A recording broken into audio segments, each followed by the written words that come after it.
During this long, warm 2-month holiday, I was lucky enough to chat with my old friends in India.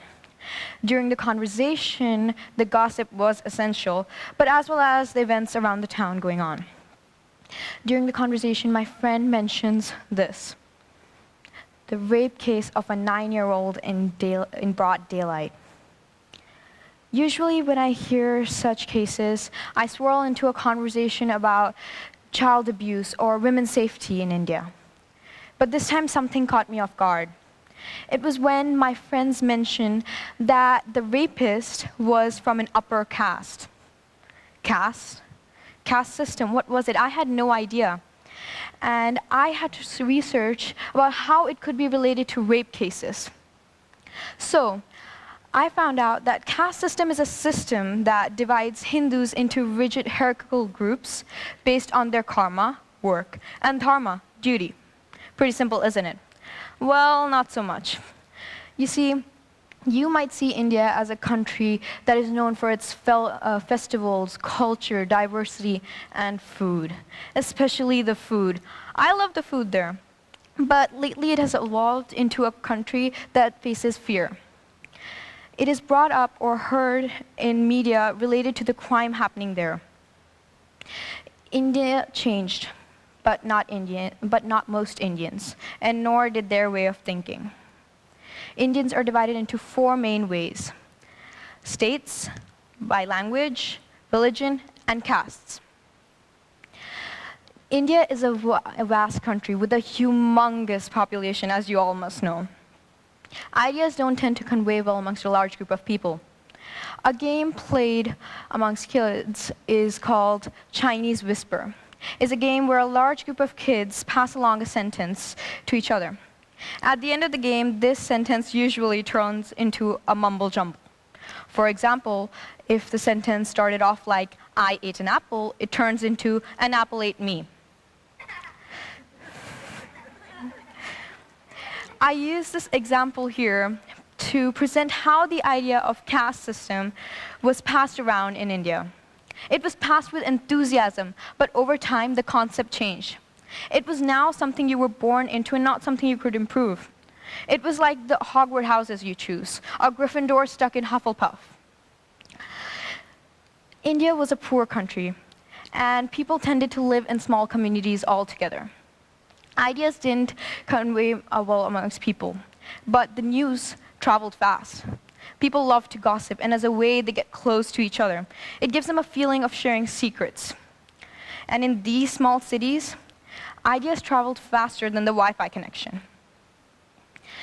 And so did the news of everyone's caste. You simply couldn't escape it, even if you moved cities. You know, because it was most likely that your neighbor auntie's youngest son's 4th cousin's best friend also lived in the new city you moved to, and would make sure everyone knew about which caste you belonged in. Now, caste systems come under the Hindu religion.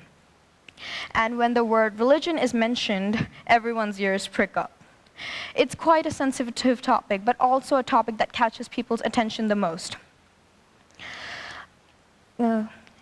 When you hear the word religion, everyone knows how the conflicts that carry on due to it's related to God and the supernatural powers. Now, in India, the caste system was formed exactly based on these 2 aspects: the sensitivity and how it catches people's attention. India is known for its diversity, but complicity follows along with it.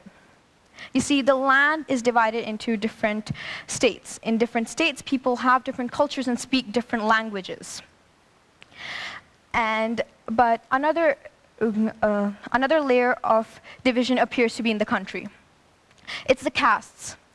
Casteism is a word that is used to define the discrimination that happens between castes.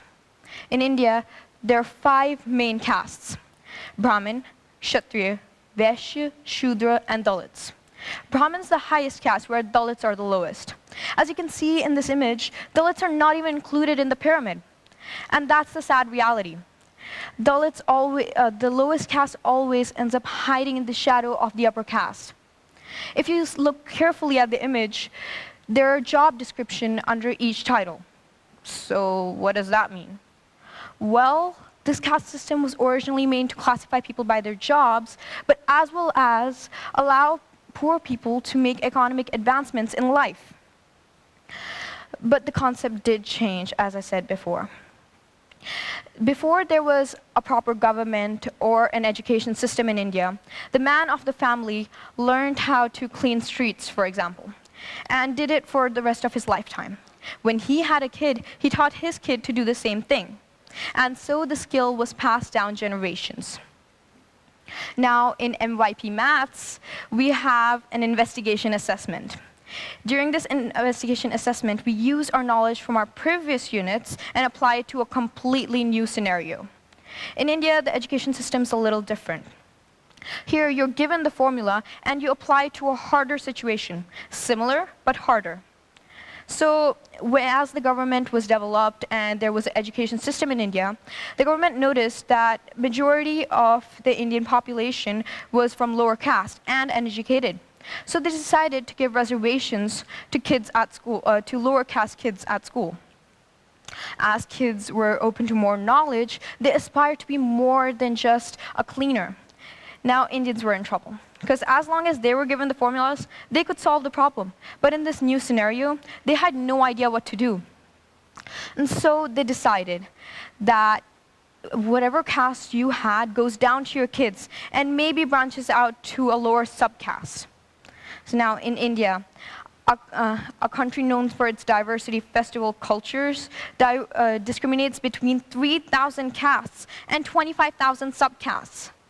We knew there were the big 5 castes, but now there are 3,000 more? Who can even remember these many? I can't even remember my 5th cousin's name. But yet these castes are used as a reason to get away from crime. Let me tell you a story that kept me up all night thinking. Once upon a time, in a small village of Uttar Pradesh, was born a girl named Phulan Devi. As she grew and prospered, she was different than the rest in her town. She was fearless, bold, and outspoken. Girls in India were usually looked down on, and so was their fate to be married off and perform their one job of giving birth. But this girl was unique. She wouldn't just sit on assigned chairs. She would sit on the chair of her choice, because that's rebellious. But what I mean is she was carefree, and she didn't play by the rules, yet was married off to a man twice her age, at the age of 11. Luckily, this bold girl ran away from her husband and back home. In India, divorce is also considered humiliation. But don't worry, it's only embarrassing for the girl's side of the family, no matter what the situation was. Now, runs away from her husband, and in town, she's known as a savage. So she joins a gang of thugs. She fits with them well until one day, the leader of the group, Rajput, an upper caste man, tries to rape her. Her boyfriend saves her, but rest of the thugs rage on against them to seek revenge. They kill the savior and torture her for days, until one fateful day, some people from her village come and rescue her. She recovers from that incident as the bandit queen. Now, this bandit queen forms her own gang and goes around cities and towns and is feared by people. But after a long time living like that, she finally decides to surrender herself and receive punishment. After a long time in jail, she's released, and her fame in India hits the roof. So she decides to join a political party and serve the country back. Until one tragic day, she was shot by 3 Rajput men, none related to her, but wanted to claim their superiority over the lower caste. This life story of Phulan Devi reflects on all the lower caste suffering, especially girls. A phrase used in Hindi, which I heard a lot as growing up, was "Log kya kahenge?" It means, what will people say? This phrase is one of the main contributors to the discrimination happening between castes, especially girls. Now, when you hear about such system, you might say, when you hear about such bizarre system, you might say, why don't we just remove it or ban it? Well, when something has started from the roots, it's extremely hard to demolish it. You can cut parts of it off, but it's going to grow back. India did create laws against discrimination, but people in villages still kill youngsters who are romantically involved with each other. Students still write their castes before their names in college applications. It's like filling out a college application form, but the profession's already ticked for you.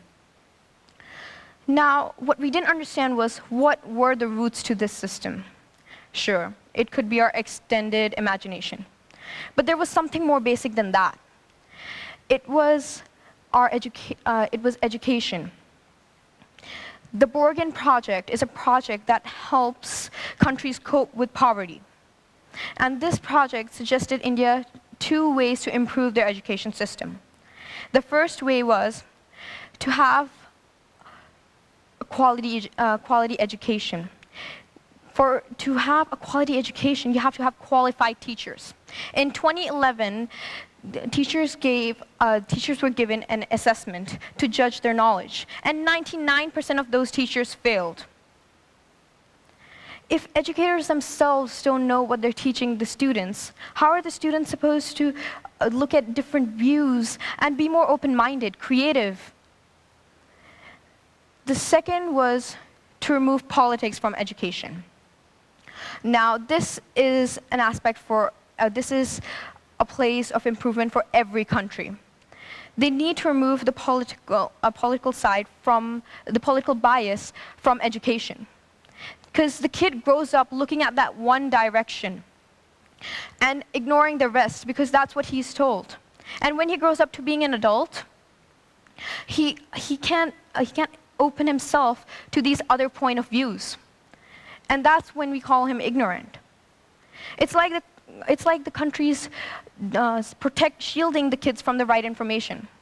I mean, this is clearly the opposite of IB system. It's like an education system telling you, oh, please don't think, and please don't research resources. We're giving you the information. Use that. But after all this, Indians are very smart.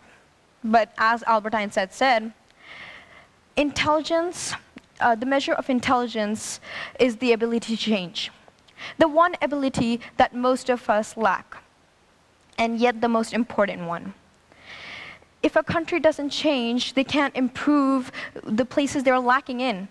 Caste system is only surviving in India due to lack of change, and any country will suffer from such problem. So, what is caste system? Is it a life lesson or a life sentence? Well, I'll be annoying and leave that for you to decide. But what we need to understand is that caste system is just a speck of dust waiting to grow all about. If we don't change, if we don't grow, and if we don't develop, it's up to us to decide if it's day one or one day for change. Thank you.